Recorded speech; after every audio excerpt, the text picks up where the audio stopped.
How the fuck's it going, everyone? Back today with another kind of list video, It's not going to be one where I rank anything though, which makes it a bit easier for me. Sorry about the slight delay. I actually filmed a vid the other day, and I had a guest on, I had Carl on, and we did some album battles. So we picked out 16 black metal records and basically tried to narrow them down to just one kind of ultimate album. And we kind of had a bit of discussion and a bit of debate, and a few beers. However, the video ended up being too long, so I decided to scrap that. If you are interested in that kind of thing, like me getting people on to kind of discuss records with, then please do let me know in the comments, because I found it really fun. Carl seemed to enjoy it, and it was just a bit of a laugh. So yeah, I'll definitely get him back on at some point to do that regardless. But yeah, if you want to see more of that, please do let me know. The video that I'm going to be focusing on today is I haven't seen anybody doing this. They might have. Apologies if somebody came up with this idea and I've just kind of missed it. But I decided to pull out 10 sophomore full-length albums that I think are better than the debut.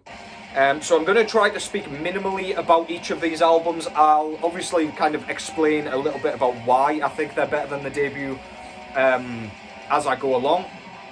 But yeah, I don't know if there are going to be some hot takes in here. I've tried to stay away from most of the big bands, so you won't see any Obituary on here. You won't see any Autopsy on here, even though I could very comfortably say that I prefer their sophomores. Unless you clicked on the vid with your eyes closed, you'll have seen the thumbnail. There is obviously a big band on here, but otherwise I've tried my utmost to swerve it. What's going on in the background though, without any further ramblings? This is symphonic black metal trio Carach Angren out of the Netherlands with their debut full-length album Lammendam. If you're wondering why I didn't pick the sophomore for this video, which would have made more sense, I do not know. That just dawned on me there, so apologies for that. But yeah, the band kind of self-branded their music as horror metal, which I am going to kind of refuse to say because it sounds dumb. This is basically symphonic black metal, but not in a sort of vampiric emperor fashion. This is very well produced, very theatrical and very cinematic sounding. Focus, or sort of primary focus on lyrical content and vocal performance here. So it's a conceptual album, as all of their albums are. The vocal performance is so gross, really creepy. He's got a very raspy, croaky sounding voice. And there's quite a few a cappella moments which sound really cool. It just sounds super haunting and super nasty, and I fucking love it. That's Carach Angren, Lammendam, to kick things off. So let's get the first album out the way quickly, because yous have already seen that it's going to be ending up in here. No surprises here, because this is one of my favourite albums ever, which is exactly why it's had to end up in this vid. This is Death's Leprosy. This came out in 1988, a year after their debut in 1987. This one I just find to be a bit grittier than Scream Bloody Gore was. Very similar in style, so very thrash based, but I think the production is even better on this one. I love the drum sound, it's way more complex. Chris Ryford out of Autopsy did drums on the debut, and he's got a very kind of simplistic, straightforward punk style. Whereas I can't fucking remember the guy's name on this album. I feel like it's somebody Christie. His performance is much more kind of technically focused, if you want to put it like that. The songwriting is way better on this one. Absolutely love the lyrics. Love the kind of chorus sections, if you can call them that. Very catchy. Some of my favourite tracks ever end up on this thing. Left to Die, Pull the Plug, Born Dead, Primitive Ways, Choke on It, you fucking name it. The entire album's a banger from beginning to end. Yeah, an undeniable classic, and yeah, I much prefer it to their debut. Death, Leprosy. Next up, I've got a Canadian project here. So this one is from a band that got quite a lot of kind of attention for their latest full-length album, which is called A Diabolic Thirst. So therefore, the band that I'm of course talking about is Spectral Wound with Infernal Decadence. Their debut album, whilst very good, I found to be a bit more kind of straightforward and a bit less unique. This one, I think they've really found their best sound. Even to date, I much prefer this one to the one that came afterwards as well. This is basically kind of straightforward black metal in the Canadian way, so it's very melodic and very memorable. The songwriting is splendid. It gives you a feeling of being in like a haunted woods with no escape and with kind of spectres sort of circling you and surrounding you so that you cannot fucking escape. Very, very kind of treble dripping, so everything's very high register and kind of grating, including the sort of piercing screamed vocals. Drumming spectacular. Yeah, this is just an absolute bop from beginning to end. Spectral Wound, Infernal Decadence, definitely their best work to date in my opinion, and better than their debut. Next up, we've got a band that can't seem to stick to one sound, if you ask me. This is a project also out of Florida, like Death, but this is in a very different style. So this is Worm with their sophomore full-length album, Gloom Lord. So yeah, compared with their debut, this one is way more kind of Death Doom centric. Their debut album was basically a black metal record, very lo-fi, really quite generic if you ask me. I don't know what the hell happened to their sound, but they decided, let's do a fucking full U-turn and make something completely different. So yeah, this is really like atmospheric Death Doom in a similar sort of style like Spectral Voice or like Disembowelment. Very spacey and cavernous and like, I don't know, it's beautiful at times. Some of the lead work is really sparse, but really kind of brings their point across. It kind of reminds me of Pink Floyd a little bit in that less is more. So a bit like Dave Gilmour's kind of lead work. Just very like spacious and very sort of hollow sounding. Lots of reverb. And yeah, just thought-provoking, man. So yeah, go and check that out. That's Worm with Gloom Lord. Great album. Overshadowed slightly by Foreverglade, which has now become their centerpiece, but yeah, check that out if you haven't already. Next up, we've got another $20 spin band, this time out of Canada, so we're going back to Canada here, with Tomb Mold. So this, again, obviously, is their sophomore full-length album from 2018, if I've remembered that correctly. Unlike Primordial Malignity, which came before this one is just way more kind of polished, but in a way where they've just trimmed fat as opposed to like made it sound clean. Way more focus on lead work. The riffs just make you want to pummel everything in your path. You just want to destroy the fucking place, bang your head into oblivion until you are nothing but mush.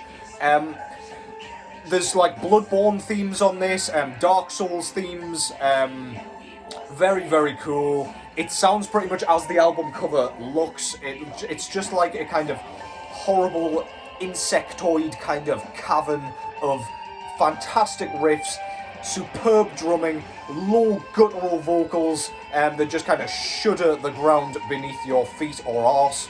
And yeah, this is just a fantastic listen from beginning to end. Every track's memorable, so many killer riffs. Production is slightly polished compared to their first one, but I think that makes this album all the better. It really they really suit a sort of slightly cleaner sound without losing any of that gritty edge. Tomb Mold, Manner of Infinite Forms. Go and check that out if you haven't already. Pretty big band at this point, so I'm sure you have heard that, but yeah, my favourite work of theirs to date. Next up, I'm assuming this band won't be quite as well known, however they have signed onto Profound Law Records fairly recently. This is their latest full-length album, and this is actually a band that's fairly local to me. This is Sunderland's Vasivus, with their sophomore full-length album entitled Annihilism. So this one came, how many years after? I want to say 4 or 5 years after their debut full-length album, Temple of the Abyss, which actually was through 20 Bucks Profound Law Records as well, so it can't have been that recent that they signed for them. But yeah, this is kind of straightforward sort of incantation-esque death metal, but I feel like this has a kind of blackened edge, just slightly. I'm not really sure what gives me that impression, but there's not an awful lot of like doom or anything going on. It is just very kind of dark and uncomfortable and suffocating and sort of claustrophobic. Nick Craggs' vocal performance here is absolutely fucking horrible. Very kind of visceral, low gutturals with kind of wretched sort of syllable finishes, if you want to call it that. Guitar riffs are unbelievable. The track Shards just blows all of their other tracks out of the water, in my opinion. The title track is absolutely great. Ecdysis, the final track. This just takes you on a wild, wild journey through some of the darkest caverns of the mind. Yeah, if you like the sound of any of that, this is one of the best kind of modern death metal bands going at the moment, if you ask me. I cannot wait to see what they do next. But yeah, for me, this just kind of trumps Temple of the Abyss in all aspects, artwork included. So yeah, go check that out. That's Sunderland's Vasivus with Annihilism. This next one didn't come to mind immediately, however, as soon as I saw it, I was like, okay, that's got to end up in here. This trumps their debut in all facets. This is USA's Cerebral Rot, with their sophomore full-length album entitled, what the fuck's this called? Excretion of Mortality. So, with their debut full-length album, this is basically death metal, but it is some of the weirdest kind of death metal I've ever heard, especially considering there is nothing experimental or actually weird about the style that they're playing. Their debut, An Odious Descent into Decay, was kind of, it felt really sloppy. The drumming got a lot of hate on that thing, and I can kind of see why. It sounds purposeful to me. It doesn't sound sloppy in like a really sort of poorly played, lazy sense. I just think they wanted it to sound like it was recorded at the bottom of a toilet. Really gross. Sounds like you're in like a swamp of feces. This one, on the other hand, I feel like they just kind of cleaned things up a bit. They took a lot of the criticism into account and sort of did a better job, basically. Some of the tracks are sort of catchy somehow, even though this sounds completely diabolically gross. The vocals are so disgusting, very gurgly, and you can't hear a goddamn thing that he's saying. He sounds inhuman entirely. He just sounds like a sort of soup of infection or something. He doesn't sound human, he sounds just gross. Yeah, lead work splendid. Screechy kind of squealed guitars come out of nowhere, and it's probably the cleanest thing about this album. Yeah, they just tidied their sound up, man. The drumming's definitely better on this one, even though I do quite like the sound of the sloppier drumming. Yeah, if you like the sound of that, this is disgusting. You feel like you need to wash and scrape your skin off after you've listened to it. Yeah, you feel almost septic after hearing this goddamn thing. That's Cerebral Rot with Excretion of Mortality. Next up, I've got one of my favourite bands, if not my absolute favourite band here. Quite a big band at this point, but I had to talk about this goddamn thing. This is Poland's Gwar, with their sophomore full-length album entitled With Hearts Toward None. So, this is basically more of what they were doing. So this is black metal with a sort of melodic edge. Not that melodic, it's very kind of dissonant. Some of the lead work is really kind of beautiful at times, The nihilistic themes make this kind of like thought-provoking and really emotive. It's very kind of like heart-wrenching at times. Compared with their debut full-length album Grosser, this is just better in all kind of areas of songwriting. Darkside's drumming is way less stripped back. There's a bit more experimentation on this thing. Tracks are shorter because Grosser was only four quite long tracks, whereas this one is 7 tracks, which are just slightly more unique. Lots of nice grooves on this thing. Every so often they'll just come out with like a really groovy, bouncy kind of riff, like on the track. I think it's With Hearts Toward None 4 or 5, I can't remember which. Just really catchy, man, really memorable. This sounds more like Exercises in Futility and Age of Excuse. It sounded like the direction in which they were going. But yeah, with a bit more of kind of grit from Grosser. So Grosser was like kind of lo-fi compared to their later work. This is kind of in between, but it really, really fits their goddamn sound. So yeah, that is Gwar with Hearts Toward None. I'm sure you guys know that already, but yeah, splendid shit. Next up, this is probably the second biggest band on here, or second most recognisable at least, but I couldn't leave this off either. Plenty to talk about in comparison to their debut as well. This is Pestilence out of the Netherlands with their sophomore full-length album Consuming Impulse. Yeah, so their debut full-length album Malleus Maleficarum was just a thrash metal record basically, with a kind of sort of death metal undertone, if you will. Martin Van Drunen did vocals on that one as well, but they were more yelled and more kind of punky, whereas this one, he starts to resemble more of what we came to like see in the bands like Asphyx and Grand Supreme Blood Court, Hail of Bullets, those kind of projects with this kind of pained kind of howls, which I absolutely love. This was pretty much the first record on which he introduced us to those. This is a straightforward death metal album. There are, of course, thrashy elements to this. However, this is just a death metal record. This came out in 1989, I believe, so it was one of the earliest death metal records as well, coming out at the same sort of time as Death's sort of first work. Some of the best tracks in death metal, in my opinion, arrive on here. But tracks like Dehydrated, Out of the Body, Deify Thy Master, absolutely great shit from beginning to end.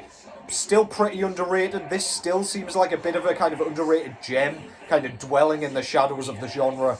But yeah, I fucking love this thing. This is definitely better than their debut, in my opinion. Songwriting's better. I love the sound even more than the thrash sound. And yeah, go and enjoy Pestilence, Consuming Impulse. Making good time here. I thought I was going to have rambled on a bit too incessantly by this point. Not too bad. Keep going, boy. Okay, this next one, again, not one that kind of jumped out at me.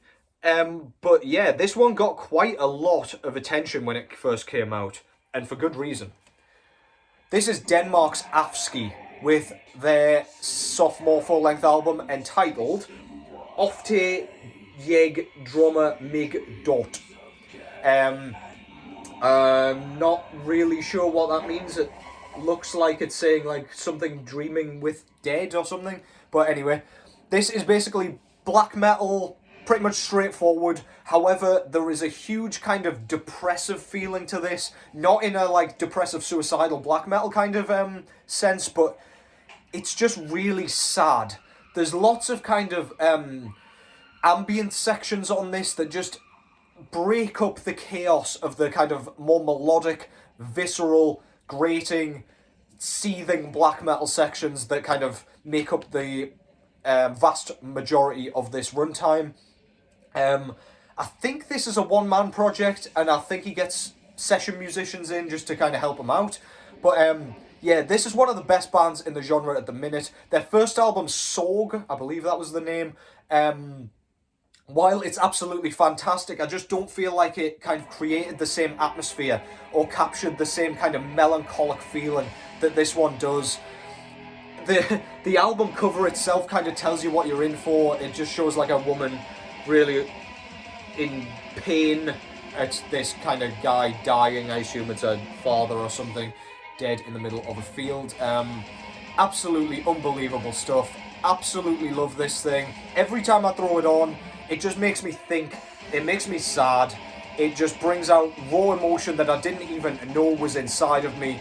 Yeah, fantastic album from beginning to end. These guys have a new album coming out this year, and based on that fucking first single, we're in for a treat.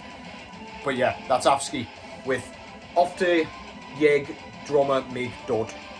Fantastic stuff. And this final one.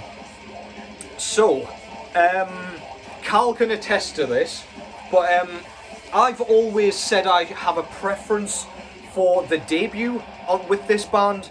However, I pondered this a little bit and really thought about it, and I decided to put this one in this vid because I think objectively this is probably the better album, even though I don't necessarily prefer the sound.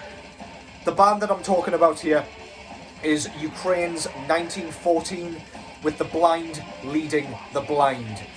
First of all, love that artwork. Shows the Grim Reaper leading some blindfolded soldiers towards their death, basically in no man's land. This is World War I themed blackened death doom, which is a ridiculous description, but we're going with it. It kind of describes it perfectly. The blackened is very kind of subtle here. It just kind of adds a bit of atmosphere as opposed to being the predominant sound. Some absolutely ridiculous, sort of blistering double bass work on here. The vocals are kind of raspy snarls. There are sort of clips from like propaganda, like war propaganda clips throughout here. The intro war in and the outro war out, as they do on every album, are like kind of old, I don't even know what genre you'd call them, but like old war songs basically. It really kind of gets you into the theme very nicely. It kind of absorbs you, and then this thing passes over before you even know it. Tracks like A7V Mephisto, Passion Hell with Dave Ingram, Hanging on Barbed Wire. There's even a Beat the Bastards Exploited cover on here. All of those tracks are so memorable.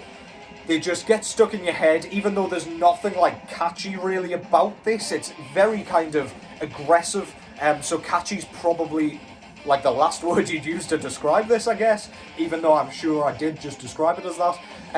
Yeah, the debut album, Eschatology of War, whilst this album's a better written album, I do prefer the sound of that one, so that it has a more fuzzy doom metal guitar tone, which I just think it just sounds like it could bring down buildings or something. This one's cleaned up quite a lot more. It took me a little while to get really into this. I got the CD first, and then yeah, I had to get this record. Yeah, a band that I really like. I prefer this to their new album for sure, and their first two are absolutely splendid. But yeah, for the sake of this video, I couldn't really leave this off. That's 1914 with The Blind Leading the Blind. So yeah, that was kind of 10 sophomore records that I believe are better than the debut album. I've definitely left some records off that I could put in. I might do like a debut album's better than their sophomore at some point. But yeah, I would love to see some response vids to this, so if you're interested, please by all means go right ahead and do it. Yeah, I'm curious to see if any of you guys have some like interesting takes, or some of the same takes as I have, any kind of hot takes, which I always like to see, even if you are talking absolute fucking nonsense. I'm sure I have a lot of those takes as well. But yeah, thank you very much for watching. As I say, let me know about the kind of, about if you're enthusiastic about me having guests and things like that, because I really would like that. It was fun to make, so yeah, might as well. I'll probably do one anyway, but yeah, please do let me know if that's anything of interest to you guys. But yeah, I'll quit my fucking rambling. Thank you as always for watching. Hope your Monday goes well, and I hope the rest of your week goes very smoothly. Take care, and I will catch yous in the next one.